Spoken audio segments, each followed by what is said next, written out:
इस बात को सुनकर वो बादशाह खामोश हो गया। ये क्या कह रहे हैं? वो हैरानी में पड़ गया, ताज्जुब में पड़ गया कि ये तो मेरे से भी बड़ा बादशाह है।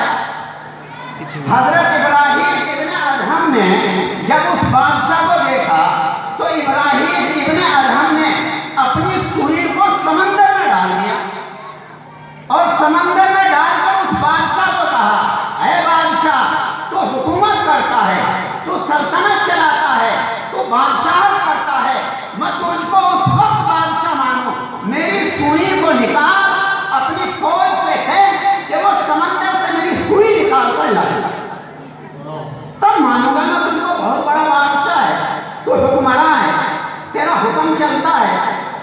उस बादशाह ने कहा, भाई ये मेरे बस की बात नहीं है, मेरी फौज ये काम नहीं कर सकती कि समंदर के अंदर से सुई को तलाश करके लाए, ये तो गैर मुमकिन चीज है। हजरत इब्राहिम इब्न अदहम जो अल्लाह की सुनते थे, अल्लाह उनकी सुनता था, जो अल्लाह की मानते थे, अल्लाह उनकी मानता था। तो इब्राहिम इब्न अदहम ने ये कहा कि ऐ अल्लाह, मुझे मेरी सुई चाहिए, फरीद आप हुक्म दे मछलियों को वो मेरी सुई निकाल कर लाना। बारहा अंदर से मछलियां आ रही हैं, बहुत सी मछलियां आई, हर मछली के मुंह में सोने की सुई। जब वो सुइयां लेकर आई, इब्राहिम इब्न अदहम ने कहा, ऐ अल्लाह, मुझे ये सुइयां नहीं चाहिए, सोने की नहीं चाहिए, वही मेरी सुई जो मैंने इस समंदर में डाली है, वो सुई मुझको चाहिए। थोड़ी देर के बाद एक मछली निकली, उसके मुंह में वही सुई थी जो हजरत इब्राहिम इब्न अदहम ने समंदर में फेंकी थी। हजरत इब्राहिम इब्न अदहम ने कहा, वो बादशाह मंजर देख रहा है, बादशाह देखता है ये क्या हो रहा है कि ये सुई, वही सुई आ गई जो मेरे सामने डाली गई।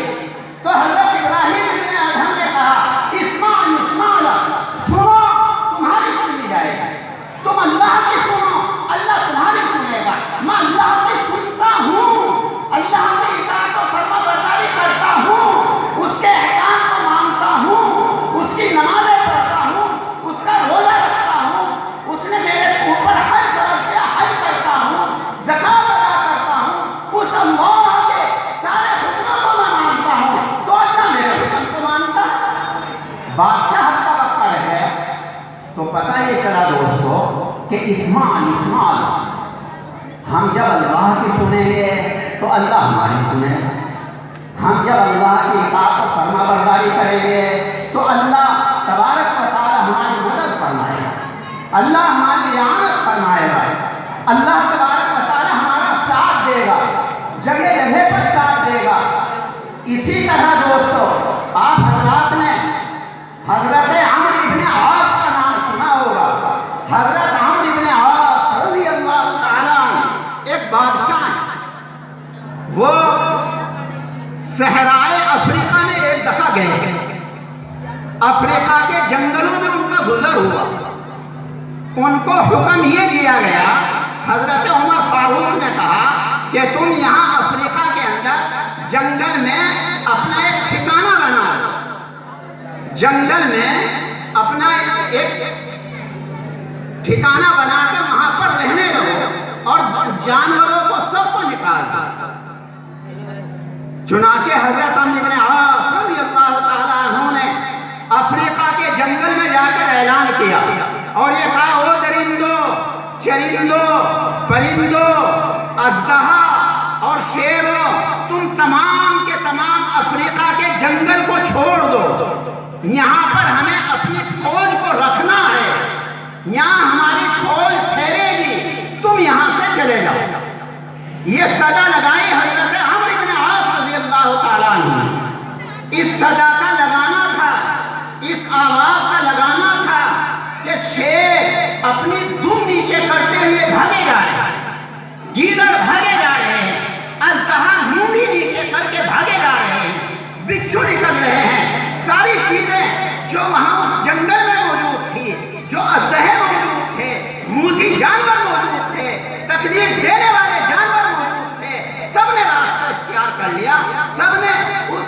अफ्रीका के जंगल को छोड़ दिया और हजरत अम्र इब्न आस रज़ियल्लाहु ताला अन्हु ने अपनी फौज को वहां पर जमाया और कहा, हजरत अम्र इब्न आस रज़ियल्लाहु ताला अन्हु ने इस्माइल के सुनो, तुम्हारी सुनी जाएगी। हजरत सहाबा को कहा कि देखो, अगर हम अल्लाह